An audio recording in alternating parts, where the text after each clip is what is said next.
Dear Alien Trap, if that happens again, I'm friggin' deleting your game. And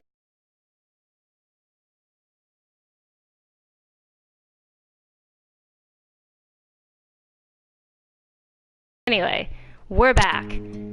I do have a plan B though. If this game does that again, I'm seriously switching to Transistor and we'll have fun playing that because it's a little ridiculous, but I wanted to teach you all about Greek history because it's a super cool subject and it is something I know quite a bit about.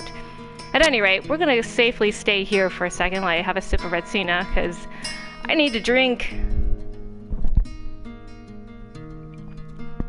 How y'all doing? It's Anne, history lovers, and I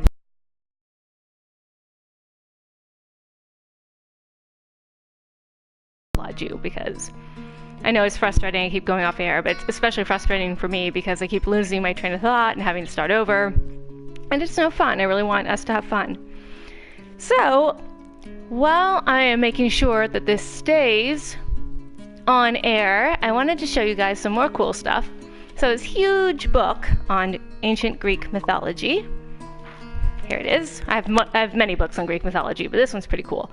I got this from my best friend in high school years ago. It's this huge book on Greek mythology.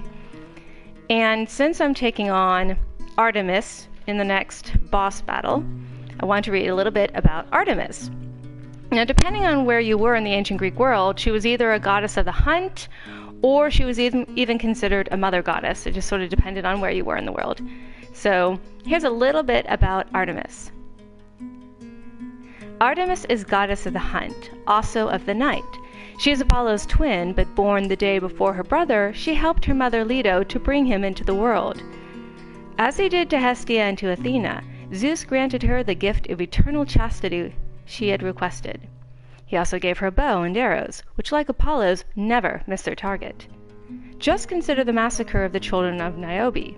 The 7 sons and 7 daughters of Niobe had dared to claim their own mother was greater than Leto, so the divine twins pierced them with their arrows. Warlike Artemis, protector of the Amazons, is the complete opposite of Aphrodite. Several huntsmen were victims of her intransigence. Actaeon is the most famous. This highly skilled huntsman was pursuing game when he came upon Artemis bathing in a lake and stopped to contemplate her beauty. Artemis saw him and, furious, transformed him into a stag. He was devoured by his own dogs. Or if he had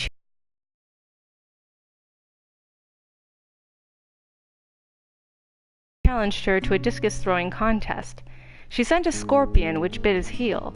Orion became a constellation. This displeased the goddess, who allowed the scorpion to become a constellation also. Curiously, in the east, Artemis became a goddess of fertility.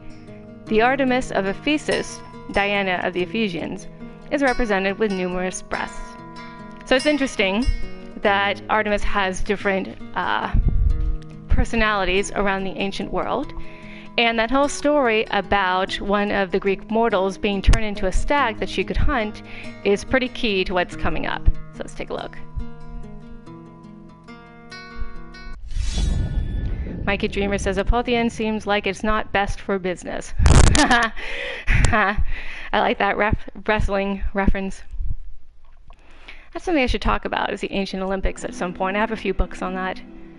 It's actually pretty cool. I've been to Olympia, and it's amazing. It's pretty well preserved in parts, others not so much, but the museum there is really cool. Okay, we're going to cautiously go forth. Didn't much care for those humans anyways, always urinating in my river. Ew. Alright, let's travel to the Forest of Artemis.